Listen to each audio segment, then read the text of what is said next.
that type of thing. But most of the time we see talk about patients having hemorrhage can be from shock states, can be from gunshot wounds, car accidents, stabbings, all different types of things. But the key piece that's going along with that is that the patient has a loss of blood volume. Okay? Your body doesn't like that at all. Okay. Now the thing about, you can have some injuries that do that as well, because some organs have a very large microsystem of circulation. So when they have injuries to them, they can also cause a lot of problems. That's the liver and the kidneys. Any given time, your kidneys have 20% of your blood volume. They're small organs, but very fine network of vascular systems, so that they actually hold a lot of your blood volume. And just saying that, you think about why they're so sensitive to when your blood pressure is low, if 20% of your blood volume is there. That's why it makes a difference to make sure people's blood pressure is okay. So it's also, when you talk about hemorrhage, it's one of those causes of pre-renal failure. If the kidneys aren't being perfused, that's something happening outside the kidneys. We're going to talk about that more when we get to the GU part, but that's one of the reasons why patients have that problem. So hemorrhage is a loss of blood volume. So you already know what you got to do for the patient. You got to replace that. Okay? So when you have a patient who has this volume loss, your body compensates, because that's a shock state, by doing certain things. Heart rate increases because it's trying to increase your blood pressure. Blood pressure drops though. So heart rate increases, blood pressure drops. Patient may be cool and clammy. Pulses disappear from the periphery inward. So you lose a radial pulse before you would lose a carotid. Carotid is usually the last pulse to leave. So long parts away, so radials are going to go first, pedals are going to go. Then they're going to just decrease as you go along. Extremities are going to get cold from the periphery up. Patients are going to feel cold all over, but you really feel cold the farther away you get from the heart. Now the bad part about it is your body says it only has to save your heart and your head. But you need all this other stuff to work too. Okay, so that's why everything is expendable as far as the body goes, because it just I need to save my head. I need to save my heart. Peripheral pulses are going to leave first. So when you feel them, they feel ice cold. They feel clammy. They look like, you know how when you're cooking a chicken, how the little dimples on the chicken, like you do when you're really cold? That's how a person looks. Now what I want to do is reverse this process. I need to identify and stop the bleeding, yes. But until you can do that, you're going to give volume. Okay, so you put in the largest bore needle you can put in a patient. You're going to give them either normal saline or lactated ringers. Lactated ringers is closest to plasma. Normal saline is isotonically the same, so, and lactated ringers is the same. But if you want to give, doctors may have both of them running. Patient may have one or the other. But they also, if you got a really low blood pressure, they're going to be on a pressure bag. Meaning I'm going to put a device on it that makes the IV fluid go in faster. Even if you just open it up, if you've got a person that's really bad, bleeding out a lot, you're not only going to open up every IV you can, you're going to put a pressure bag on, because that's going to push the fluid into the patient. Okay, so that's what you're trying to do. Identify where the problem is for the patient, but you're going to be giving those things. Now, of course, if this is a trauma patient, they're bleeding all out of the place, they're going to get uncross-matched blood. Those are the people that just get a blood product. Whatever's coming, I'm going to get. Some patients, depending on where they've been injured, especially like if you have persons who have lung issues, that kind of thing, that they had a stab wound to the lungs or a gunshot wound to the lungs, doctors will put reperfusers on their chest tubes, because if it's coming out, I'm going to put it back in the patient. There's a device called a reperfuser which can put the blood that you're using back into the patient. Whatever's coming out, they put it back in the patient. They still will get that uncross-matched blood, but I'm giving them whatever it is they're putting out until I fix whatever the problem is. Those are those people that are losing that get like 10, 12 units of blood because they're a trauma patient kind of thing. So those are the things. I'm trying to make sure that I keep the patient's blood pressure up. So as much as you can, that's why you're giving fluids, because that's going to raise the blood pressure. You may put them in Trendelenburg position, because that's going to help raise the blood pressure on the patient. But you got to fix whatever's causing the problem when you talk about hemorrhagic shock. If I don't have blood products yet, but I need to give some things, we talked about fluids, but you can also, what we do, plasma expanders. That's like Hep span. Those are things that actually increase plasma volume, so it has a different molecular weight and can raise the blood pressure until you can get the blood product ready for the patient. So you may see a combination of things given to the patient, but large bore IV is important. And remember, if a patient they are truly in hemorrhage, you don't always get a chance to start an IV, because remember, they're cold, but that also means their veins are disappearing too. So a lot of times you'll see midlines, central lines, those types of things put into the patient because we can't find any peripheral lines for them. Once you start hydrating them and giving them fluid, then you may get some back. You also give medications to raise blood pressure, so dopamine may be a drug that you see given to the patient. But all of that in hopes of creating blood flow, keeping tissue oxygenated, maintaining circulation. Kidneys are going to be especially one of those things you look at. Trending, look at their output. Is it going down? Is it continuing to go down? Look at their BU and creatinine results. Are they going up? Because that tells you kidney function is going to be impaired for the patient. All right, so then if we have to give blood products, that's one of the big issues. Unfortunately, we give blood products all the time. It remains in the top 10 med errors every single year. Total madness, okay, because we have all these stop gaps and things you have to do about patients who are receiving blood products. Okay. The one thing that has changed over the years that have been a nurse, you used to have to, when a person came in the hospital, they were going to have elective surgery, or if the patient was in the hospital and we found out their H&H was low, whatever. When a patient came to the hospital, when they signed consent, when they were consented to be treated, that covered everything you had to do except a surgical procedure. So that means even when you signed for surgery, that meant that if you had to have blood, I'm going to give it to you. That no longer is the case when you're talking about blood products. Blood products always require a secondary consent, except if you're a trauma patient. Okay, so if a patient is in the hospital and they come in with a low H&H, if they're going to get blood, they need a consent. If you have a patient who's having elective surgery, they sign a surgery consent, but they also sign a consent for blood administration. Okay?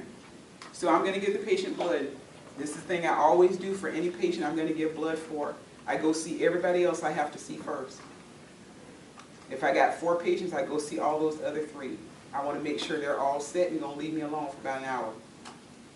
Not because I'm special, but because if anything happens to the blood patient who's getting blood, I want to be there to see it happen. Okay? So I make sure all my people are set. Give them pain medicine if they need it, make them happy. And I tell them, I'm going to be gone for I have to do something with another patient. It's going to take me a little while. Are you okay? I don't mind if people hear that and know you're going to come back, they give you less problems. Okay? So when I'm going to give this blood product for the patient, make sure you check your order. Make sure the patient has signed a consent for the blood product administration. If you have a patient who needs, say, type and cross, doctor has to write the order. Somebody has to come. 2 people with a license are supposed to identify the patient. So that means even if a tech or somebody from the lab is drawing the lab work for the patient, you still have to have people in there identifying the patient because everybody has to initial. Okay? So they read off the thing, identify the patient, name, birth date. So then nurses go back and forth talking about this is the ID number for the patient, all this kind of stuff. This is you see how all these steps you got to go through and we still make errors. Just saying it happens all the time. So you make sure that the blood product is drawn. Both people put their initials on the little specimen that goes to the lab, goes off to the blood bank. Okay. Most patients or most people who have never had a problem before can be typed and crossed within a few hours. If you have people who have things wrong with them or have had multiple transfusions, it takes longer to type and cross. If you have people with chronic conditions who have had a lot of transfusion, it could be days waiting for blood. Sickle cell, thalassemia, oncology patients, sometimes you're waiting days. Doctor writes the order, says, blood's not given yet? No, because they have to type and cross. Even though you type and cross for the same blood type, it's still not yours, so patients develop antibodies. So the more transfusions you have, the longer it takes to type and cross you for blood. Okay. That's just the nature of what happens. So anyway, you send down for your blood bank calls you, tells you the blood is ready. Make sure you go see all those other patients. Make sure you got a nice sized IV. 18 or 20 is going to be best. 22 will let you run a blood product, but it's slower. 20 will do it fine. That's the pink one. All right, make sure you got a nice IV that it runs great. Flush it, make sure everything's fine. Do a set of vital signs before you go pick up the blood. The clock for when you administer blood starts ticking when you take the blood from the blood bank. So if you waited to make sure your IV is okay and it took you an hour to start an IV, that's an hour off your time. Blood can only hang for 4 hours or be outside of the blood bank for 4 hours. So that means you only got 3 hours now. Young, healthy person, that's not problematic. But if they're old people who might run 4 hours anyway, you've already got rid of one of your hours. Okay, so always do all that kind of stuff ahead of time. Make sure IV works. If you need to start a new one, do it before you go pick up your blood product. Take your vital signs, because if a patient has a temp, you're not infusing blood. Some people will get it. We'll tell you those people that do. But if you have a patient who has a febrile reaction, I can't tell if it's from the blood or if the patient had a problem. So that's why you do vital signs before you go do all that picking up the blood. Okay? But say everything is perfect. I've seen all my people, they're all happy. I get my blood product, I need to get blood tubing, normal saline. And a lot of times when somebody's going to pick up the blood, I hate that idea of tubing blood through the system. It makes me crazy. What happens if it ends up someplace it's not supposed to be, or the tube system goes down, the blood is in there? Guess who still pays for it? The patient. Even though you lost it, they're going to still charge the patient $400 in costs for doing it. Stupid, but yeah, that's what happens. So I always send a person, physical person, to go, or I go pick up my blood myself. All right, that's just me. I don't like sending that stuff through the tube system. All right, so make sure my IV is okay. I will put normal saline up. When that person brings me the blood back, I need another licensed person to go in with the patient, because we got to identify them before we hang the blood. So my normal saline is hanging. If you ever seen blood tubing, it actually has a filter. Yeah, it's for the blood, and up here it has 2 different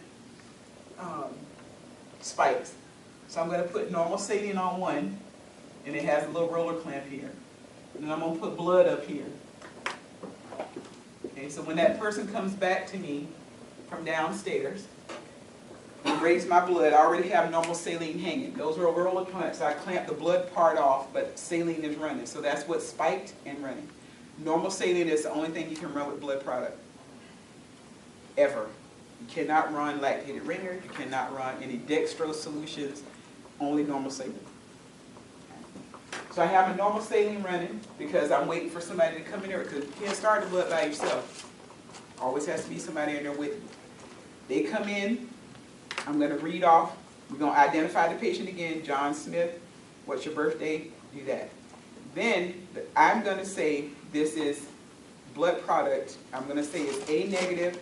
RBCs expired unit number, so and so and so, expires this particular date. While I'm saying that, the person is reading the bag, looking at all the information. Is it the same? Yes, it's the same. There's 2 lines on a blood bag for you to put signatures. Both of you sign that, then you can spike the blood product. Okay? Now you see how this takes a little time. That's why I take care of all those other people. Leave me alone. All right? So I'm going in there to I hang the blood, and I usually hang blood when I first, because you can put everything. This tubing now goes on a pump. I can hang it. I start them at 50 an hour. So I'm standing there shooting the breeze with the patient. I never tell a patient everything that can go wrong. I tell them, let me know if you feel anything different. Because what happens when you tell them what can go wrong? They start having it. All right, so I don't tell them that. I'm watching the blood product go. They may tell you, oh, it feels a little cool. That's expected. No problem. All right? The reason that and the thing about it is that when you're giving a blood product, the vast majority of patients who have a reaction have within the first 15 minutes. So that's why I don't want nobody to bother me. That's why I'm in the room with the patient. Some people will start and walk out. I stay there for the first 15 minutes, because after 15 minutes, you need a set of vitals. I go ahead and do that.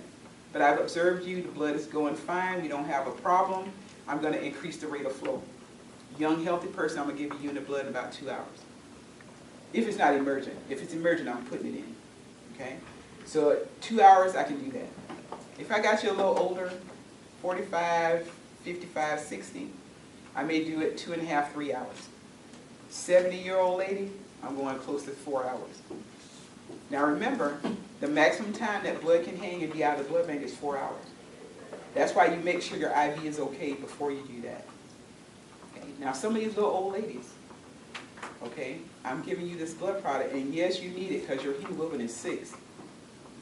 But if you give it to them, you can still put them in heart failure. So a lot of times the doctor will already write an order, give the patient 2 units of blood, give 20 of Lasix in between units. Molecular weight is different, so you can still cause heart failure even though this person doesn't have a lot of volume. So you can see that in elderly patients. Always think about it in a person who has kidney disease or heart disease. That's a complication that can be associated with it, is volume overload. Okay? So I can turn it up, and then you follow the protocol of the hospital, but this is the protocol for most. It's just like a post-op patient. Every 15 minutes times 4, every 30 minutes times 2, and then every hour. That's usually the protocol you see with blood products. Once the blood is infused, make sure you document how the patient tolerated it. Look at how long you had it up there, because you can't go over 4 hours. After 4 hours, you start developing bacteria. That's the issue that you have when you're talking about blood transfusion. Now, if I let that run for 3.5, 4 hours, and the patient needs a second unit, I'm going to need new tubing. Because remember, blood is in there, I have to get new tubing. If you're just going to run them both and they're going to be done in 4 hours, you can hang both of them on the same tubing. That you can do. Now, what the things I have to worry about, those issues that I'm worried about patients having a reaction, the reason you take the temp is because patient can have a febrile reaction. That's a person that develops a temp after the blood starts. Okay, so patients doing the blood, they tell you all of a sudden, ooh, I feel feverish. Or on Caucasian people, you can see flushing sometimes. Take their temperature, see if their temp is up. If that is the case, stop the blood transfusion. Don't necessarily take it down. The reason I say that is because depending on the type of patient, oncology patients, that kind of stuff, doctors usually still give it. They'll tell you give them Tylenol and give the patient the blood because they really need it. So sometimes you'll see that. Sometimes doctors say get rid of it, but most of the time they'll tell you stop the blood product for 30 minutes, give the patient Tylenol, see what their temperature does, and restart it slowly, and if they're okay, they're going to finish the unit. That's what doctors, because otherwise patients lost that unit of blood, and they still don't have to pay for it. So you'll see that sometimes. So febrile reaction is going to be a temp. Anaphylaxis, shortness of breath, I can't breathe, angioedema. Life-threatening, okay? So that one, you turn it off. You're going to flush your tube with normal saline, so a lot of people take this tubing down because you don't want that blood to still go into the patient. Flush your catheter with normal saline, put saline up on the patient, and be ready to give certain drugs. Anaphylaxis gives you what? What drug you got to give? Epinephrine. So you may have to give that to the patient. You may also have to give Benadryl, Solu-Medrol. So that's anaphylaxis that your patient has. All right. Patient may also get a hemolytic reaction. Hemolytic reaction patients may just be sitting there for a while and all of a sudden they tell you, oh, my back is kind of achy. If they have a Foley catheter, you see their urine go from yellow to almost like a dark yellow to tea-colored to blood. Hemolytic reaction is a reaction between the antibodies and the basement membrane of the kidney, so it causes damage to the kidneys. So the patient goes from clear yellow urine to blood. Looks like they're peeing blood, essentially. That's bad because that could be a renal failure that lasts forever kind of thing. But the usual symptom a patient has is that, oh my gosh, my back hurts. Okay? You have that. That's why I don't tell people everything that goes, because guess what? If you told them that your back is going to hurt if you have this type of reaction, they're going to say, well, you know, my back has been hurting. Do you really know if it's from that or something else? So that's why I don't tell them anything that can happen to you. I said, just let me know if you feel different, and I want you to describe what's happening. But I'm in there for that 15 minutes while this is going on. So I'm looking for these things to happen in the patient. So hemolytic reaction, you stop the blood, flush with normal saline. Now what's different about hemolytic reaction is that not only does, anytime you have a patient who does have reaction to blood, which I should have said at the beginning, the blood goes back to the blood bank, tubing and all. So the tubing the blood that's left over, everything goes back to the blood bank, because the blood bank needs to figure out if it's something they did or something you did at the bedside. Because they could have typed and crossed the wrong person sent. Because all kinds of things can happen, but they have to do an investigation, so that's why everything goes back. The addition that happens to a patient who has a hemolytic reaction is that you need to send a urine specimen and you need to send a new blood specimen with the patient, because they need to figure out exactly what's going on. Okay, so you get urine because you need to see whether there's some damage going on in the kidneys, and you do know it's there because I'm seriously, if you the patient you see it the most on that you can do that is somebody has a Foley catheter, because you see the urine go from yellow to tea color and then you see bright red blood. But most people don't have a Foley catheter when they're getting a transfusion, so they'll tell you my back hurts, but you get a urine specimen, they also get a blood specimen, and that goes to the lab along with the blood product. Okay. Now there's other reactions that happen, graft host, all that kind of stuff, that's great, but these are the ones that happen most commonly. So those are the three you got to look at when you talk about transfusion. The other thing about the consent forms, okay, because you know we sometimes have patients with ongoing problems and they get transfusion on opposite days, you know, they might get it 3 different episodes. You always have to get a consent signed for every episode or new episode of transfusion for a patient. And then you also have to get a type and cross every 2 days if the patient's going to get ongoing blood. I know that sounds crazy, but remember, every time you give blood products, the patient develops antibodies, so that's why you got to get a new type and cross. So if it goes beyond 48 hours, you got to get a new type and cross for the patient. The only time you don't have to get a new consent signed is if it's still for the same episode. So say Simone was in the hospital. I'm going to give her a transfusion. So I type and cross her for 4 units, give her 2. She has 2 today. Hemoglobin goes up, I check it in the morning, it's low again. Those other 2 are still covered. So you can still give those 2. If it was 3 days later, she would need a new type and cross to give her the 2 units of blood. So that means a new consent. Anytime you have something that doesn't fit within that, what was ordered the first time requires a new consent. Always, always for blood products. It's one of those, if you sitting here listening to me do all these safeguards and yet we still make errors every single year.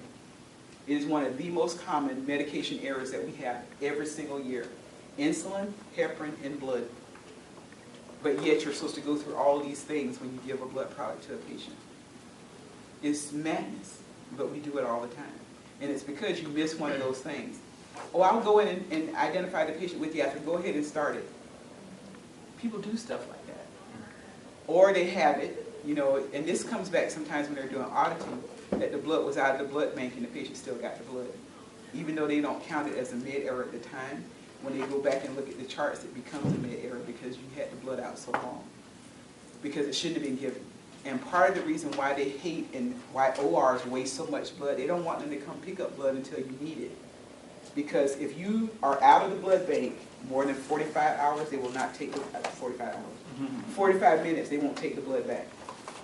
So that's why I said make sure all your stuff is done before you go pick it up. And that way you don't have those issues to worry about. But that's one of the safest ways to make sure your stuff is done when we're talking about giving blood products to a patient. Be at the bedside so you can see you've done that first 15 minutes. If the vast majority of patients have their reactions then, that's when they're going to have them. So you see it, you stop it, you go back in the other direction as far as what's happening with the patient. That's the way you want to do. You don't want them to keep going on, that kind of thing. Because that's when we talk about patients who have problems on the hematology side, RBCs, platelets, and WBCs are what we're going to be talking about. This is the RBC one that fits into that category. Your WBCs are going to be your leukemias, your patients who have myelodysplastic syndrome, that kind of stuff, which you usually see before the leukemia kind of thing that's happening with your patient. And then we have the lymphomas that are kind of fit on that side. Then with your platelets, you're going to have the thrombocytopenias, which come from a few different mechanisms. We have some, it's the idiopathic kind, some of it comes from heparin, that kind of stuff we're going to see. And then we got all the GI stuff. So that's the next thing.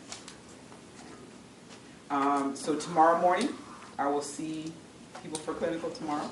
And then later in the day, you guys will be coming to get report from your classmates You'll meet your clinical instructor finally, right? You'll meet Cassandra. She actually is an educator for the ICU there, so probably in the afternoon, some of you may move over to ICU just because that's where she is. And then I'll let you know as soon as possible about the schedule.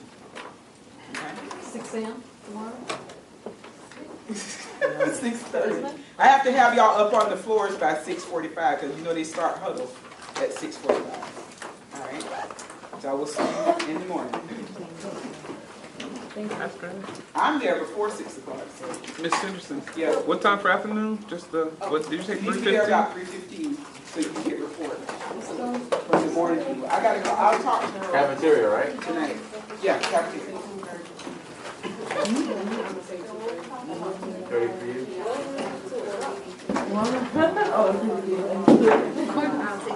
You're going to? Oh, I am going.